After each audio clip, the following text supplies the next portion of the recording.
অসম সন্তান শ্ৰীযুত ৰঞ্জন গগৈ ডাঙৰীয়া ভাৰতবৰ্ষৰ মুখ্য ন্যায়াধীশৰ আসনত উপবিষ্ট হোৱাৰ সময়ত অসমৰ চৌদিশে এটা খলকনি উঠিছিল।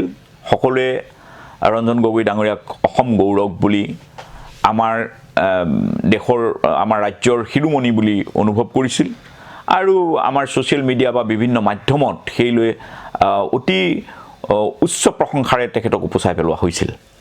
কিন্তু আমি এই ধৰণৰ ঘটনাবিলাকত আগতেও এটা কথা কৈছোঁ যে তেখেতৰ যি কৰ্ম আছিল সেই কৰ্মত তেখেতে শীৰ্ষতম পদত অধিষ্ঠিত হৈছে, সেইটো তেখেতৰ কৃতিত্ব আৰু তেখেতৰ নিজৰ কৰ্মৰ যিটো দক্ষতা সেইটোৰ মাজেৰে তেখেত সেই শীৰ্ষ পদত উপস্থিত হৈছে।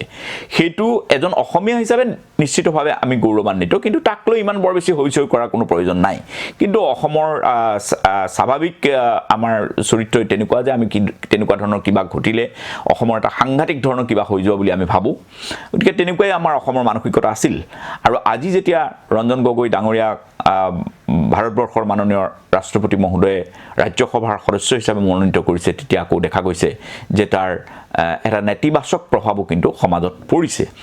অৱশ্যে এনেকুৱা নহয় যে সকলোৱে তাক নেতিবাচকভাৱে লৈছে। এই লৈ দুই ধৰণৰ মনোভাৱ মানুহৰ মাজত দেখিবলৈ পোৱা গৈছে। বহুতে কৈছে যে আচলতে ভাৰতবৰ্ষৰ মুখ্য ন্যায়াধীশৰ আসনত উপবিষ্ট হোৱা এগৰাকী মানুহে তেওঁ সেই আসনৰ পৰা অব্যাহতি লোৱাৰ পিছত বা অৱসৰ গ্ৰহণ কৰাৰ পিছত তৎকালীনভাৱে এনে এটা পদলৈ মনোনীত হোৱাটোৱে তেওঁৰ আগৰ যি পদমৰ্যাদা সেইটো ভুলুণ্ঠিত কৰিছে। তদুপৰি তেওঁ যিবোৰ ৰায় ঘোষণা কৰি গৈছিল, যিবোৰ ৰায়দান কৰিছিল, সেইবোৰে যেন তেওঁক এই গোটেই তেওঁৰ মনোনয়ন প্ৰক্ৰিয়াটোক প্ৰভাৱিত কৰিছে, সেই কথাটো মানুহে অনুভৱ কৰিছে। এটা সময়ত ৰঞ্জন গগৈ ডাঙৰীয়াই নিজেও তেনেকুৱা ধৰণৰ কথা কৈছিল যে পষ্ট ৰিটায়াৰমেণ্ট এংগেজমেণ্টে প্ৰি ৰিটায়াৰমেণ্ট জাজমেণ্টবিলাকক প্ৰভাৱিত কৰে, বা সেই কথাটো অৰুণ জেটলী ডাঙৰীয়াই উল্লেখ কৰিছে। তেনেকুৱা ধৰণৰ কথা আছে। অৱশ্যে ৰঞ্জন গগৈ ডাঙৰীয়াই এটা নিজৰ সাক্ষাৎকাৰত সেই কথাটো কৈছে যে মই যিটো এংগেজমেণ্ট বুলি কৈছোঁ, ভাৰতবৰ্ষৰ সংসদৰ এজন ৰাজ্যসভাৰ সংসদ হিচাপে ৰাষ্ট্ৰপতিয়ে মনোনীত কৰাটো আপোনালোকে এংগেজমেণ্ট বুলি ভাবেনে? Is it N engagement? তেওঁ সেই প্ৰশ্নটো মানুহৰ কাৰণে তুলিছে।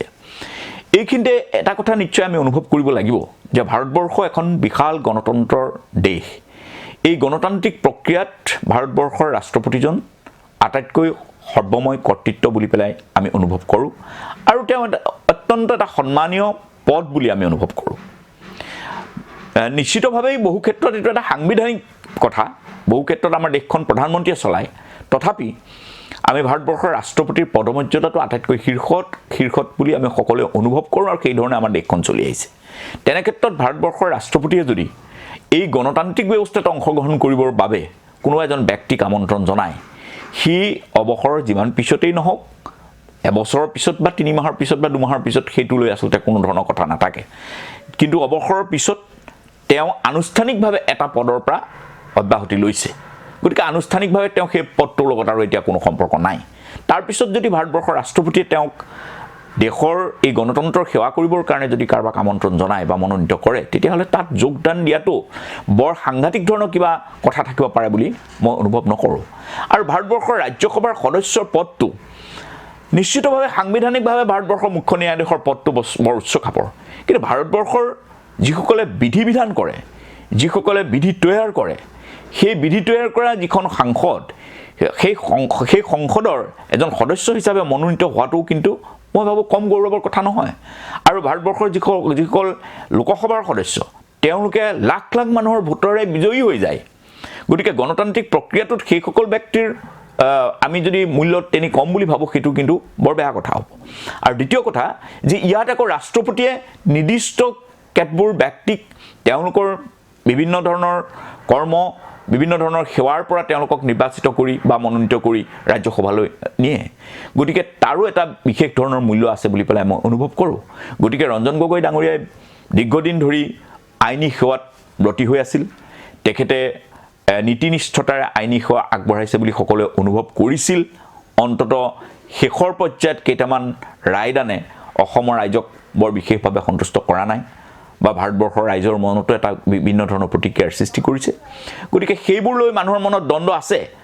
সেইবোৰ যদি এটা সন্তুষ্টিদায়ক হ'লহেঁতেন তেতিয়াহ'লে মই ভাবোঁ যে ৰাষ্ট্ৰপতিয়ে তেওঁক মনোনীত কৰাত সকলোৱে বেছি উৎসাহিত হ'লহেঁতেন আজি সেইবোৰ প্ৰশ্ন আহিছে কাৰণ আগতে আমি দেখিছোঁ যে ভাৰতবৰ্ষৰ ৰাষ্ট্ৰপতিয়ে তেনেধৰণে বহু অৱসৰপ্ৰাপ্ত ন্যায়াধীশক মুখ্য ন্যায়াধীশক ৰাজ্যসভাৰ সদস্য কৰি মনোনীত কৰিছে গতিকে আজি আমি অসমবাসী হয়তো বিৰাট উল্লাসিতই হ'লহেঁতেন আৰু প্ৰশ্ন উঠিছে যে তেওঁক কিয় উপৰাষ্ট্ৰপতি বা ৰাষ্ট্ৰপতি কৰা নহ'ল তেওঁক উপৰাষ্ট্ৰপতি বা ৰাষ্ট্ৰপতি কৰাৰ নিশ্চয় সময় আছে আমি এইটো দাবীও জনাওঁ যে ভাৰতবৰ্ষৰ যি আজি শাসন ব্যৱস্থা আছে এই শাসন ব্যৱস্থাই মাননীয় ৰাষ্ট্ৰপতি মহোদয় বা অন্যান্য যিসকল নেতা আছে তেওঁলোকে যদি ৰঞ্জন গগৈ ডাঙৰীয়াৰ দৰে ব্যক্তিক উপৰাষ্ট্ৰপতি বা ৰাষ্ট্ৰপতি হিচাপে নিৰ্বাচিত কৰে সেয়া অসমবাসীৰ বাবেও সৌভাগ্যৰ কথা হ'ব আৰু সকলোৰে বাবে এটা আনন্দৰ বিষয় হ'ব আমি সেইটো আশা কৰোঁ কিন্তু মই ভাবোঁ যে বৰ্তমান তেওঁ যি মনোনয়ন লাভ কৰিছে সেইটো আমাৰ কাৰণে বৰ বেছি দুৰ্ভাগ্যৰ কথা নহয় বা সেইটোলৈ আমি বৰ বেছি চিন্তিত হ'ব লগা নহয় ৰঞ্জন গগৈ ডাঙৰীয়াই এই সম্পৰ্কত তেওঁৰ সাক্ষাৎকাৰত যথেষ্ট স্পষ্টীকৰণ দিছে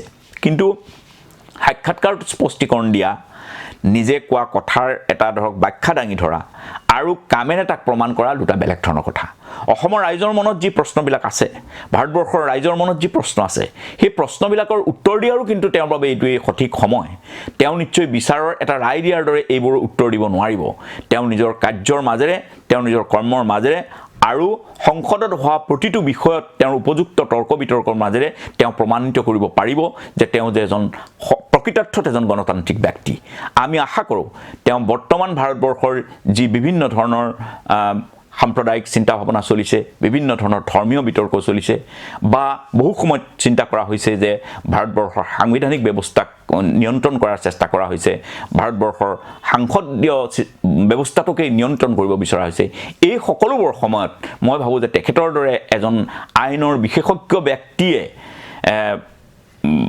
সংসদত উপস্থিত থাকি গণতন্ত্ৰৰ প্ৰতি প্ৰকৃত দায়িত্ব পালন কৰিব পাৰিব এই পৰীক্ষা দিয়াৰ কাৰণেও কিন্তু তেওঁৰ বাবে এটা উপযুক্ত সময় মই আশা কৰোঁ যে গগৈ ডাঙৰীয়াই সেই পৰীক্ষাত সফলতা প্ৰাপ্তিৰে অসমৰ বাবে গৌৰৱ কঢ়িয়াই আনিব ধন্যবাদ